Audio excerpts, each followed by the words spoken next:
हमारा विभाग जो हमारे आसपास के गांव हैं उनमें जो या शहरी क्षेत्र भी हैं उनमें जो निजी विद्यालयों को बिना समीक्षा किए लगातार मान्यता प्रदान कर रहा है, उसके पीछे एक बहुत बड़ा फैक्टर है, क्योंकि जो निजी विद्यालय बन रहे हैं वो मानकों को भी पूरा नहीं कर पा रहे हैं। बच्चों की संख्या वही प्राइवेट जो स्कूलों को मान्यता प्राप्त हो रही है वो इसी के लिए बिल्कुल रोक लगनी चाहिए।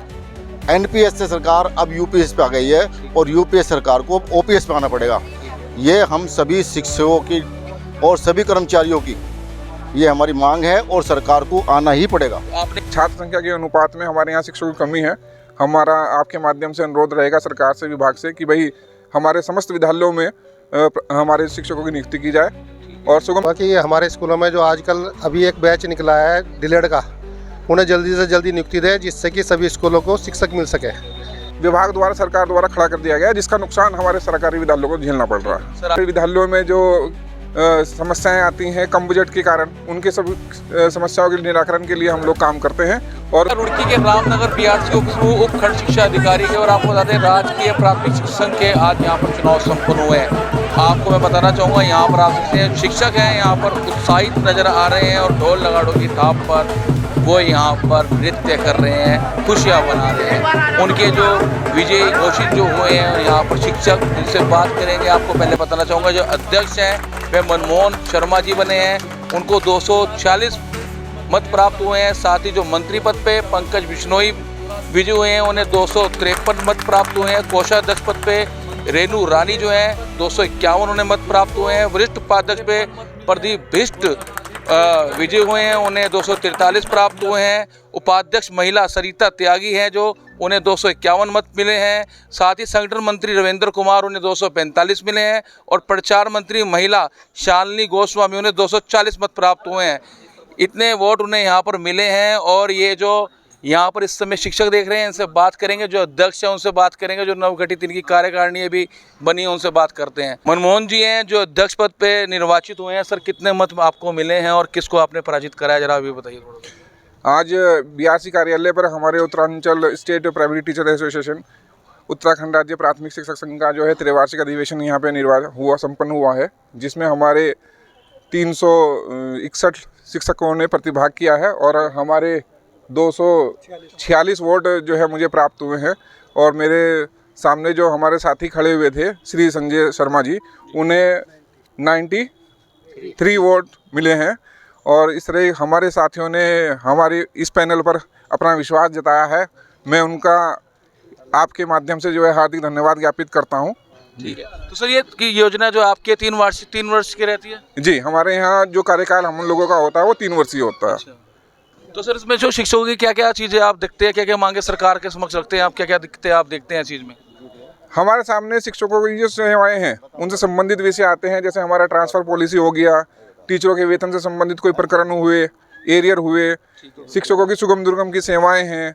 और हमारे विद्यालयों में जो समस्याएं आती हैं कम बजट के कारण, उनके सब समस्याओं के निराकरण के लिए हम लोग काम करते हैं। और पिछले सालों से हम लोग बहुत अच्छा काम कर रहे हैं। इसी का आज रिजल्ट जो है पुनः यहाँ सामने आया कि साथियों ने हमारे ऊपर पुनः विश्वास दिखाया। प्राथमिक शिक्षा की बात करें तो प्राथमिक शिक्षकों की भर्तियों को लेकर भी आप कुछ कहना चाहेंगे क्या? जी हाँ, प्राथमिक शिक्षकों की वास्तव में हमारे विद्यालयों में बहुत ज़्यादा आवश्यकता है। गत वर्षों में कुछ भर्तियाँ हुई भी हैं, लेकिन अभी भी जो छात्र संख्या के अनुपात में हमारे यहाँ शिक्षकों की कमी है। हमारा आपके माध्यम से अनुरोध रहेगा सरकार से, विभाग से, कि भाई हमारे समस्त विद्यालयों में हमारे शिक्षकों की नियुक्ति की जाए और सुगम के विद्यालयों में भी जो रिक्तियाँ इस समय खाली पड़ी हुई हैं उन्हें भी भरा जाए जल्दी से जल्दी। सर देखते हैं जो प्राथमिक विद्यालय हैं उनकी संख्या पहले ज़्यादा थी, लेकिन अब प्राइवेट होने के साथ साथ उनकी जो प्राथमिक विद्यालय उनकी संख्या कम होती जा रही है, क्या कारण है सर?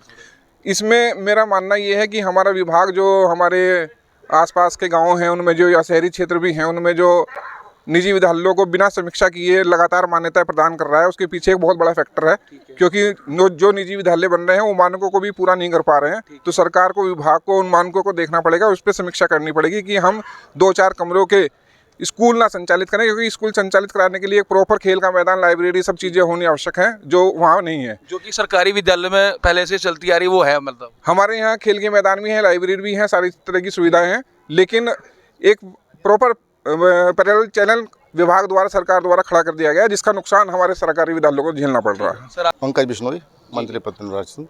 तो सर क्या क्या देखते हैं समस्याएं जो प्राथमिक शिक्षकों की रही, जैसे सर ने बताया भाई इनके ट्रांसफ़र किए हैं, इनकी वेतन वगैरह। ये जब हम प्रथम बार हुए थे तो सबसे बड़ी समस्या तो हमारे स्थायीकरण की थी। अच्छा हाँ, स्थायीकरण ही नहीं हमारा हो पाता था। अच्छा जैसे हम नौकरी में आए और यहाँ से कहीं दूसरी जगह पर जाएंगे तो हमारी नौकरी वहाँ से स्टार्ट होगी। अच्छा और अब हम जैसे हम आए थे 2017 में हमारे पहली बार हम नियुक्त हुए थे, हमारे साथियों ने चुन करके भेजा था। तो सबसे पहला हमारा मिशन था स्थायीकरण का। ठीक है। तो हमने आते ही इस काम को कराया और अब आज हम रुड़की ब्लॉक को देखते हुए सभी ब्लॉक, पूरा जिला और जिले को देखते हुए 13 के 13 जिलों में स्थायीकरण का कार्य हो चुका है। सर सरकार से कोई मांग रहती है आपकी, अभी भी कोई फिलहाल चल रही है फिलहाल मांगे? सरकार से तो हम हमेशा ही मांगते रहते हैं, सरकार की बदौलत ही हमारे विद्यालय चल रहे हैं। अच्छा। अब सरकार हमें काफ़ी अनुदान देती है। अच्छा, एक पुरानी पेंशन का बहाली का मुद्दा चलता है आपका, तो उसको लेकर भी आप उसमें आते हैं? जी, पुरानी पेंशन में हम सभी लोग एक्टिव हैं और कई बार हम दिल्ली इसके लिए आंदोलन कर चुके, देहरादून आंदोलन कर चुके, रुड़की में कई बार आंदोलन कर चुके और एनपीएस से सरकार अब यूपीएस पे आ गई है और यूपीएस सरकार को अब ओपीएस पे आना पड़ेगा। ये हम सभी शिक्षकों की और सभी कर्मचारियों की ये हमारी मांग है और सरकार को आना ही पड़ेगा। तो आपने किसको आज पराजित कराया?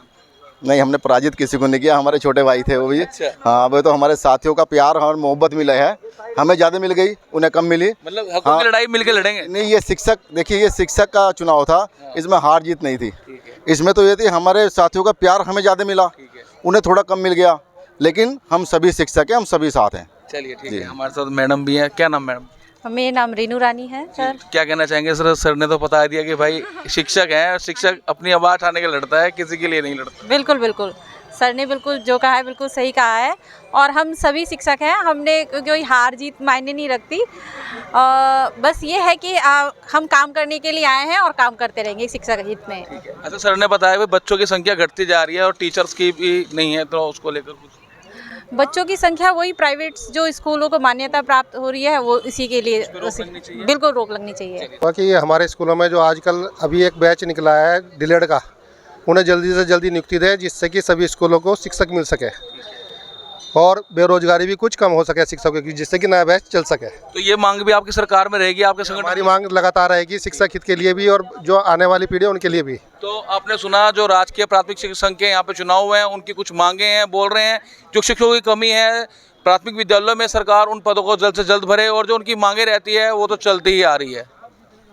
भारत माता की जय।